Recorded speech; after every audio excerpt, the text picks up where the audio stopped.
Olha só o que o Lula falou.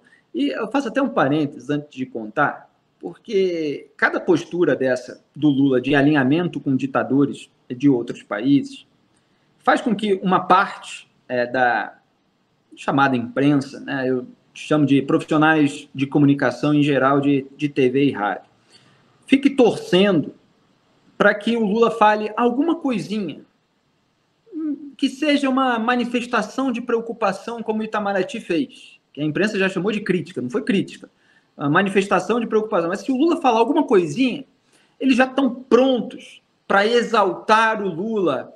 Olha, o sinal de maturidade do Lula está aí subindo o tom em relação aos abusos de Nicolás Maduro, etc. Quer dizer, como se qualquer manifestação de preocupação diante dos holofotes que todos nós estamos jogando sobre os abusos da ditadura fossem, vamos dizer assim, redentores para o Lula, que ajudou a erguer essa ditadura, que foi cúmplice dessa ditadura, que forneceu os seus marqueteiros, que denunciaram, inclusive, propina dessa no âmbito do poder dessa ditadura, que colocou lá a Odebrecht para atuar a favor dessa ditadura. Quer dizer, a gente tem que olhar de uma maneira muito crítica a postura do Lula, que não dá o braço a torcer. Quando na vida real, na vida íntima, etc., você ajuda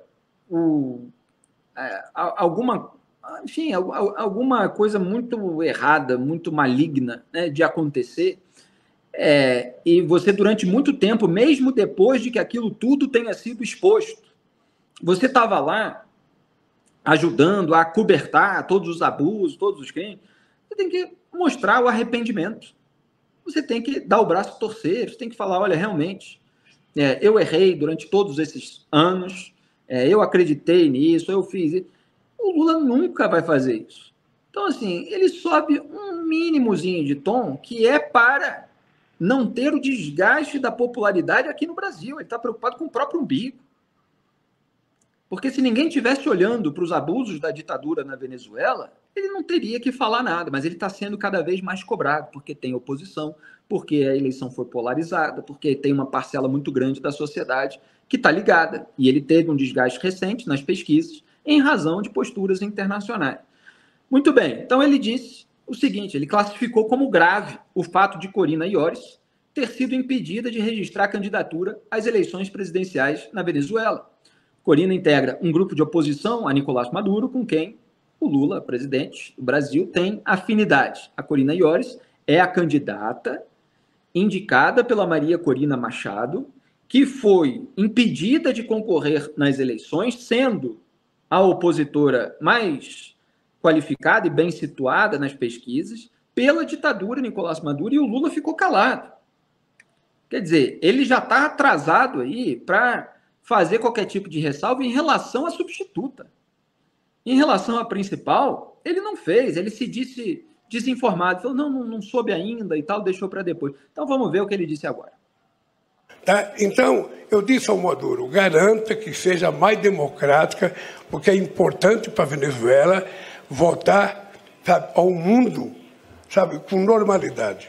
Bem, eu fiquei surpreso com a decisão, primeira decisão boa da candidata, que foi proibida de ser candidata pela Justiça, indicar uma sucessora. Achei um passo importante. Tá? Agora, é grave que a candidata não possa ter sido registrada.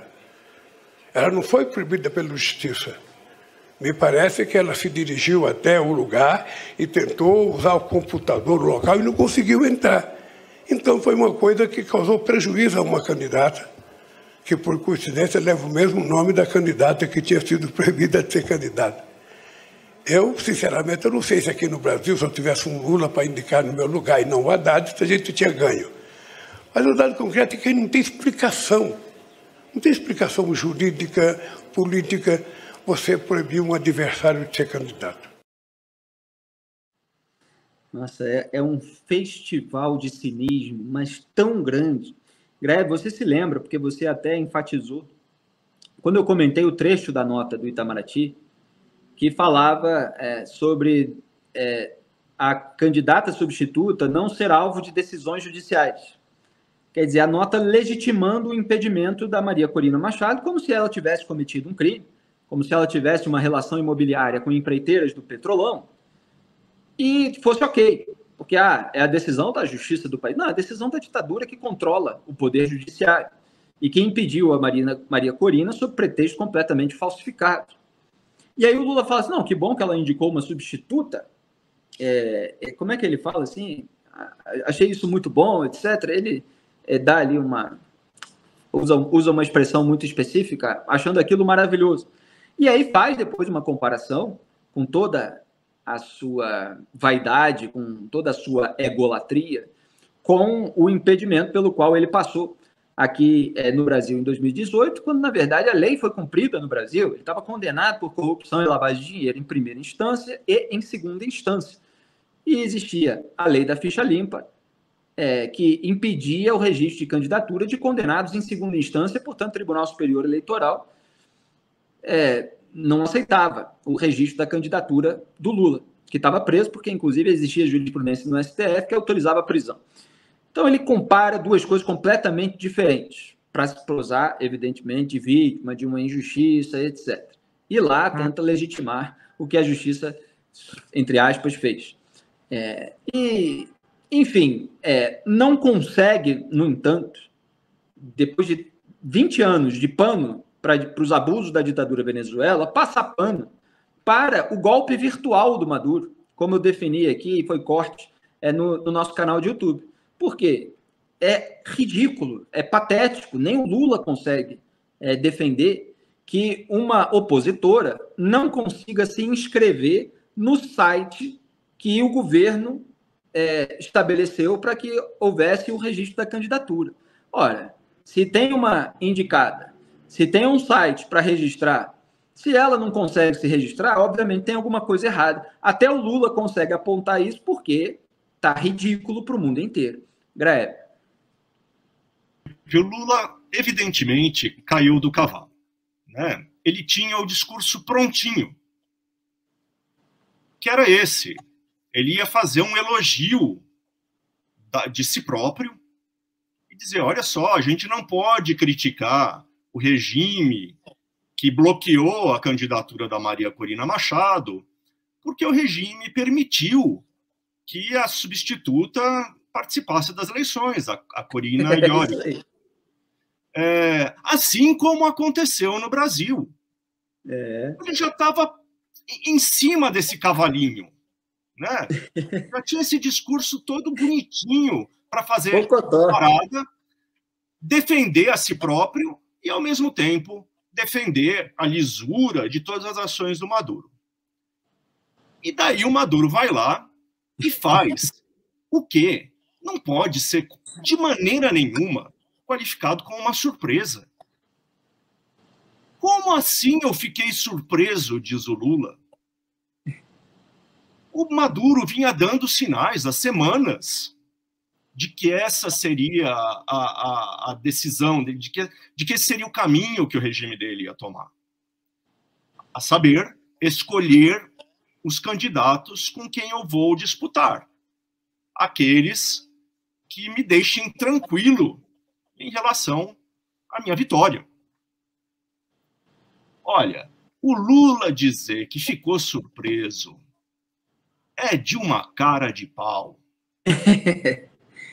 Não, olha, e em relação a essas condenações, entre aspas, que o Itamaraty, que o Lula vem fazendo agora, as críticas que eles vêm fazendo, o valor dessas declarações é igual a zero.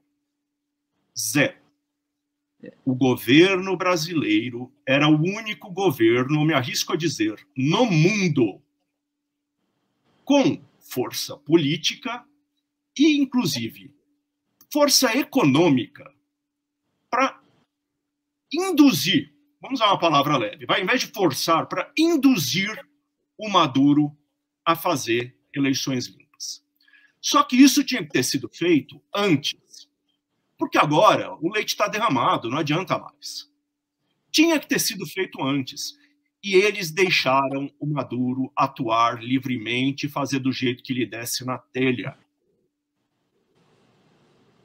Esta é a verdade. O Brasil não cumpriu o seu papel nesta jogada. Ele não fez nada. E, ao se abster de agir, ele deixou o ditador continuar ditando. E tem um elemento temporal aí, Grael, um elemento temporal que encaixa bem na sua análise, que é o seguinte: a hora de se inscrever para a eleição, ela não foi uma hora específica que chegou e não consegui, pronto, acabou. Não, você tinha um prazo. O prazo se encerrava em determinado horário. Então, ao longo desse prazo de dias, a oposição já estava dizendo: olha, não estamos conseguindo inscrever a nossa candidata. Nesse momento, antes do término do prazo, é óbvio que cabe às autoridades capazes de influenciar um regime autoritário de vir a público para dizer: o que é isso? De uma maneira mais incisiva, com ênfase. Não é emitir notinha depois, que a oposição não consegue. Não é falar ali no palanque. Então, que bom que indicou uma substituta, etc. Faz a comparação com ele, ainda faz aquele comentário que é absolutamente arrogante. Eu não sei se fosse o Lula, se não fosse o Haddad, né? Sempre com aquela vaidade toda. Enfim, ele faz ali uma ressalva depois do leite derramado. E não antes, no momento em que se podia fazer, e que nós fizemos aqui. Nós comentamos no Papo Antagonista, eu ainda fiz o comentário em forma de pergunta para o Duda, é só procurar aqui no nosso arquivo. Eu falei: Duda, de uma maneira irreverente. Quer dizer, então, que a oposição, o regime, a ditadura do Maduro, vai criar dificuldades no site de inscrição e a candidata não vai conseguir, e depois eles vão alegar que, olha, passou o prazo, não se inscreveram, não pode concorrer. É o cinismo absoluto, mas ele estava já apontado, ele estava já indicado. E agora fica aí esse comentário absolutamente patético e rendendo editorial em jornal, entendeu? Não, o Lula, pelo menos, agora, mesmo que tímido, não é mesmo? Ele elevou o tom contra a ditadura de Nicolás Maduro. Não é. Tem que mostrar o cinismo permanece. E se está falando um pouquinho depois do momento em que deveria ter falado, é porque justamente vai sofrer um desgaste ainda maior se não fizer nem isso. Está preocupado com o próprio umbigo.